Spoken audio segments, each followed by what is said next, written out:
The sun was shining so brightly that it lit up the entire room with a nice, warm glow. I looked at the clock and my smile grew wider. There was only 10 minutes left till the super duper party I've been planning. "It's almost time, Gummy," I squealed. "This is gonna be your best birthday party ever. To make it even more special, I invited every pony's pet to come." I looked around and made sure everything was ready. There were snacks for ponies and pets alike. Punch was all set in a giant bowl with little cups set around it.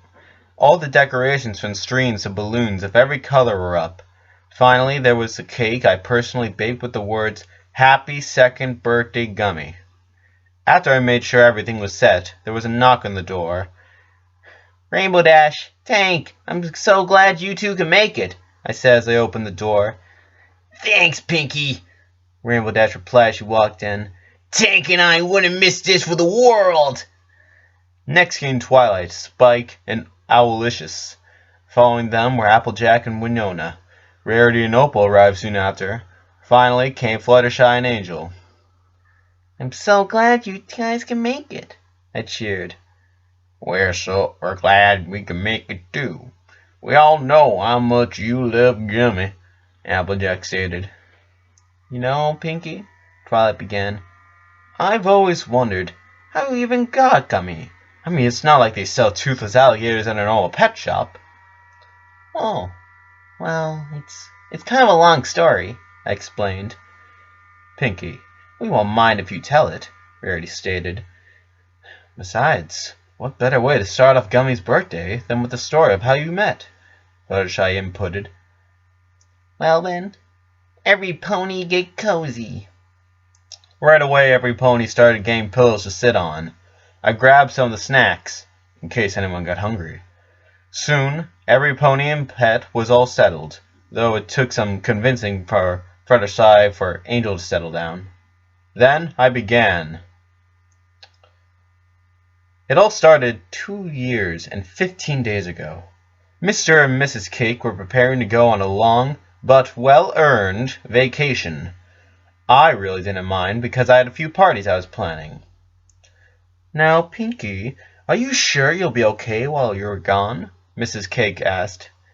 "Don't worry, Mrs. Cake, I'll be fine," I responded.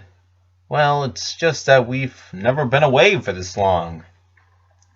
"Cupcake, we seem to be low on eggs," Mr. Cake interrupted. "Could you please go get some more? I'm making some strawberry pastries right now." I decided to tag along so Mrs. Cake wouldn't get too nervous and wouldn't buy stuff that they already had. While looking at the eggs, I noticed a pony I never saw before. He was standing by a very bright, colorful tent.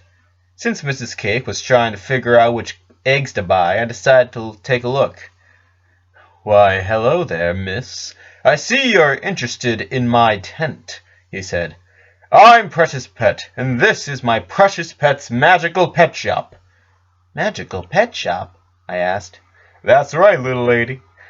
My shop is home to the most magical pets you'll ever see. I suggest you take a look and maybe you can find the perfect magical pet for you." Curiosity got the better of me and I went in. Inside were some of the most amazing creatures I've ever seen. There were so many creatures I could never describe them all. Then I saw an egg. The egg was an oval shape and green with lighter green spots. "This here is a toothless alligator egg," Precious Pets explained. I continued to look at the egg. After some time I decided to buy it. Precious Pets gave me everything I would need to incubate it. After about a week and a half later, Mr. and Mrs. Cake left for their vacation, and I spent my time watching over the egg. Then one day, the egg started hatching. "Oh, come on, little egg, or alligator, keep hatching," I said to encourage it. All of a sudden, I saw part of a nose poke out of the egg, then the rest of the head and body. Now before me was a little green alligator with purple eyes. "Oh, my Cupcake, you're so cute." At once I began to hold it. As I held the alligator, it shot to my arm. Due to not having any teeth, the bite tickled. I began laughing. That tickles. You really don't have any teeth. You're just Gummy. Hey, that's what I'll call you. Gummy. We continued to hug. Gummy then made a noise, and then I realized he was hungry. I had no idea what to feed him, so I went to the pantry and pulled out a chocolate cupcake with green frosting. I placed it down in front of him. He sniffed it a little. Then he licked it a little. Gummy seemed to enjoy it and ate it until he was full. Over the next few days, Gummy and I bonded closer than a pony and alligator have ever before. I built him a pond for him to swim in. Before he only swam in the bathtub. Soon, I even began to understand him when no one else could. Mr. and Mrs. Cake were at first nervous about having an alligator around the house, but I promised to take care of him with all my heart. Though for the first few weeks, Gummy could only stay in my apartment. Even with all our problems, Gummy and I have been together and will always be. Wow, Twilight said. So you got Gummy from a traveling pet shop. Yep, that's how we met. Gummy and I have been together since day one. I personally found it adorable, Fluttershy commented. Hey, isn't there supposed to be a birthday party? Rainbow Dash imputed. Well then, what are we waiting for?